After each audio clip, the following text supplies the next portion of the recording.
TeDarryl is, well, I'm a singer, I'm a songwriter, I'm an actor. I'm a person, I'm all about feeling. So any way I can get all these feelings and emotions that I tend to have out, that's what I do. Another shot taken, another text sent. Just to ask him, he forever mind I go with the crazy shit. But he know what it is though. I hate it when it ends slow. Consider intimacy, but is it meant to be? Is he into Music has been part of my life forever. I have two parents who are very into music. My mom, when she was younger, she was a bit of a dancer and a partier, and I got that naturally when I was younger. I was always the center of attention when it came to like pleasing a crowd. So music was the easiest way for me to express that. I named it Dark Liquor for several reasons. Yes, dark liquor, I do have a like and love for dark liquor. The title started out with something else. I was gonna call it, about a year and a half ago, 2 years ago, I was gonna name it Make Me Feel, because all the songs are about feeling, all the songs are about emotion, all the songs are about how I was able to feel and write and get through things. But then I noticed that all the songs were very honest and all the songs were very raw, and all the songs were things that I wouldn't normally say if I didn't have things to help me say them. So I feel like dark liquor makes you like that. People say, oh, they've been drinking dark liquor, they've been acting crazy, they've been saying whatever. So I feel like that's how the music is, how the writing is. It's very honest, it's very real, it's very straightforward. It's exactly what I wanted to say and how I felt. just to ask him, he forever mind I go with the crazy shit. But he know what it is though. The Dark Liquor intro with Kimani Amore, whom I love, and I think she's amazing. I watched her grow as a rapper and an artist. It was actually maybe the last song written for it. I finished the whole project and I didn't think I had something to set it off right. And me and Kimani have the same birthday. So I let her listen to some tracks, and then I said I want you to be on the EP. I sent her some tracks to write to, whatever. So she came down from DC, and we were in the studio, and she had perfectly put into words how I wanted the EP to start off. It's like she was in my head when I was writing each song. She was there, and it's a really good part of the album. It sets it off really good. I love too fucking much. That shit is annoying. I wrote Facing the Gun about 3 years ago, and it's when you're like in a relationship or a situation or something, and this person, you love them so much that you've grown to hate everything about them, and you know that it's become really toxic for you, and you need to probably stop and get over it and leave it alone, but it's like you can't. It's like their whole being is like a gun that may or may not set off. It's kind of like a Russian roulette type thing. Try my best not to push, try my best not to rush, but I can't fight the temptation to trust. It's more than a physical thing. So Make Me Feel was about this person whose majority of the EP is about this guy who basically came along and for better or for worse made me feel again. And it's basically it's like a friend zone anthem, because I end up feeling too much, and he was like, oh no, blah blah blah.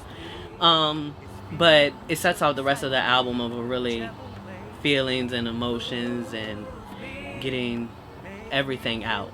It made me be able to creatively express myself. It was one of the first parts of the album. It's probably the reason why the whole thing is done, because I needed that song to be able to express what I need to express for the rest of the time.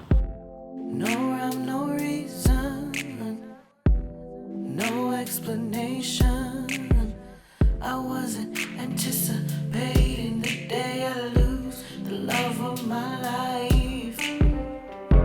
You left me questioning. What did I not do right? Questions was one of like the first full songs in life that I had done. Questions, I wrote Questions with one of my friends from high school. Her name is Rebecca.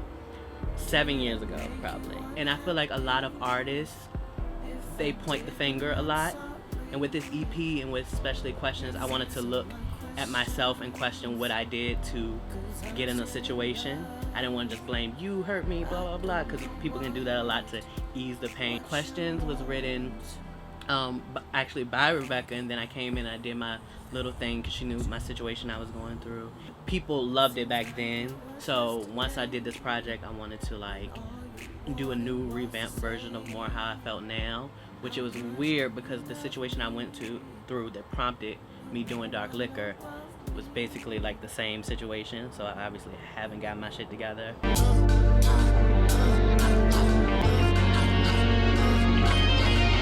We had a conversation. And basically, if only is me saying that if only you'd have loved me like I should have been loved, and maybe our thing would have worked out, maybe your life would be going smoother than it is right now. If only is my petty song. I think if only is the closest to my personality and how I think.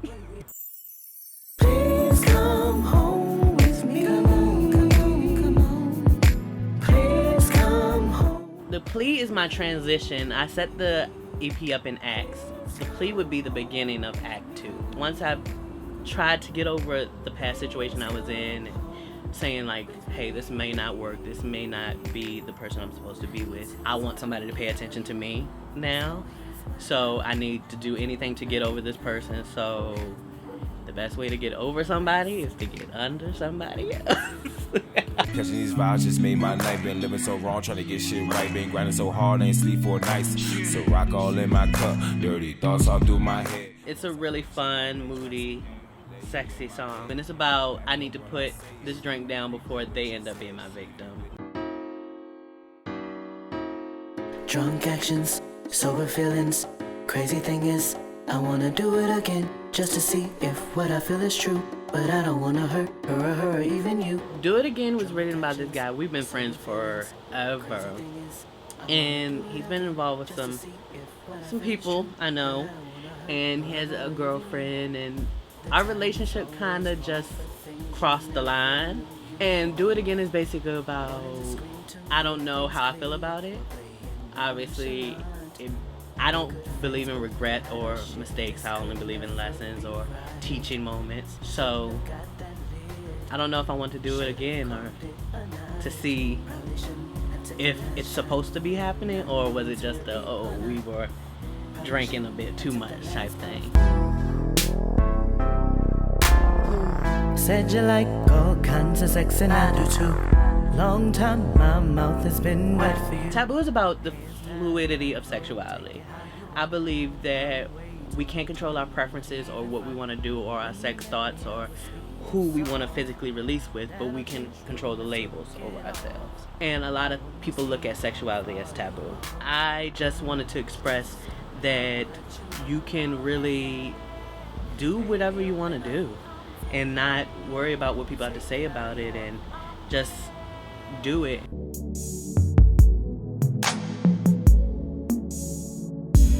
Driving home, socks and drawers in the bag next to me. The intro was very hopeful of what was to come on the EP, but Hennessy Energy is the morning after, and you're like, wow, I put on a good performance and I think it was great. But then it's the looking inward again, like I did a lot on the album, of do I really feel good about this? It's kind of it ends on a to be continued funny light note that I'm excited for people to hear. Damn, your girlfriend just followed me on Twitter.